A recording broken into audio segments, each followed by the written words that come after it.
Há um conceito que eu já citei hoje aqui de longa duração do grande historiador Brodel, que passou pelo Brasil quando no início da USP, ficou alguns anos aqui no Brasil e que escreveu vários clássicos, um deles sobre o Mediterrâneo e na época de Felipe II, que ele começa a escrever o livro num campo de concentração e termina defendendo essa tese em 1947, que virou um clássico da história tal.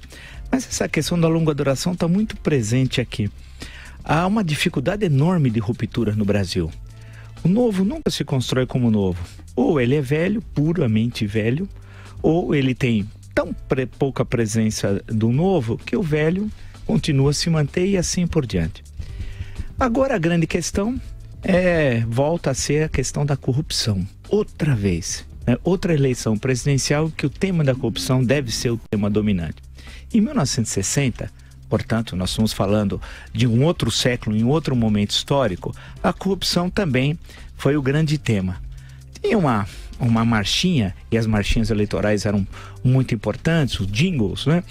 Uma do candidato que foi candidato, renunciou à candidatura, voltou a ser candidato, e depois, quando foi eleito, renunciou à presidência. Quer dizer, ele já teve renúncias no momento que ele era candidato. Jânio da Silva Quadros. Na época áurea, muitos de vocês conhecem o Jânio da Decadência, que é o Jânio que volta depois da lei da anistia de 1979, que volta na eleição de 82. Esse é o Jânio da Decadência.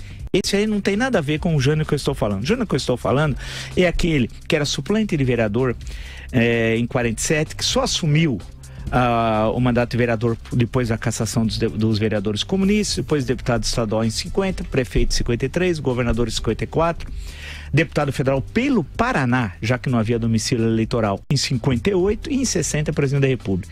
Na campanha de 60, ele popularizou algo que já tinha surgido aqui em São Paulo, a vassoura. Né?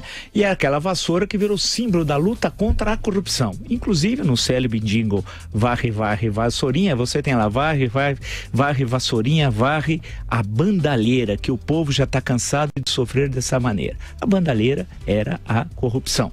E naquele momento a eleição de 1960 estava sob a égide da Constituição de 1946.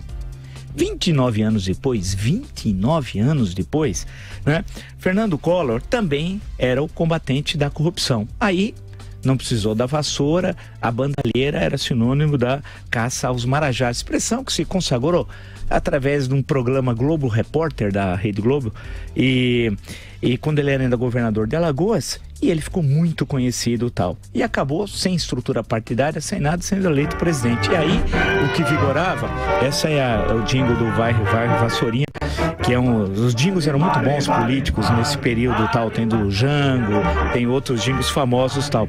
Aí na eleição de 1989 o Collor foi candidato, e aí sob a égide da emenda constitucional número 1 de 69, com diversas alterações, inclusive do pacote de abril de 1977, alterações que foram feitas a partir de 85, mas a base ainda era a trágica emenda constitucional número 1 de 69, que é um dos textos mais pavorosos da história do Brasil. Tal. O Collor foi eleito com a bandeira da luta contra a corrupção. Hoje, 2018, puxa vida, olha quanto tempo, 58 anos depois da eleição de Jânio Quadros, a questão da corrupção está presente. Né? Só que agora nós temos uma outra Constituição, portanto uma terceira, Jânio 46, Collor em 69 com diversas emendas, a eleição de 18 é a Constituição de 88. E agora quem está tentando vestir esse figurino, querendo renunciar à candidatura que se quer é candidato ou tal, é Joaquim Barbosa. E é curioso, porque o Joaquim Barbosa tem um comportamento mais próximo ao do Jânio do que ao do Collor. Nessa tríade que também tem um pavio curto, não gosta de partido, não gosta de tirar foto ao lado de candidatos, tem uma ojeriza com acordos políticos que é inerente a um processo democrático, inerente, você tem de fazer acordos eleitorais. Ele agora está assumindo essa nova figura. Não tem ainda uma vassoura, mas não precisa. A vassoura dele, especialmente a ação penal 470, o processo do mensalão. E aí volta a mesma coisa. E ele tem, tal qual o Jânio, uma estabilidade emocional muito precária. Muito precária. Gosta de brigar com jornalistas, como o Jânio fazia na época áurea. né? Tenta usar um vocabulário pretensamente intelectual, como o Jânio fazia, faz considerações sobre muita coisa que não sabe, como o Jânio fazia. Jânio pretendeu escrever inclusive uma história do povo brasileiro, que é uma piada. Quando vocês leem, sabe que ou foi escrito pelo Afonso Arinos ou por os outros autores em cada volume e tal. E o Joaquim Barbosa, idem, tem esse comportamento muito parecido, né? E o curioso de onde eles provêm, do Centro-Oeste. A mesma coisa, tanto o Jânio como o Joaquim Barbosa, porque a região ali já do Joaquim Barbosa é quase Centro-Oeste, não é nem bem Minas ali, né? Já é o sertão rosiano e tal. Tem uma configuração geográfica muito próxima do Centro-Oeste. O curioso é que volta a se repetir. Em suma, a impressão que no Brasil a roda da história não se movimenta.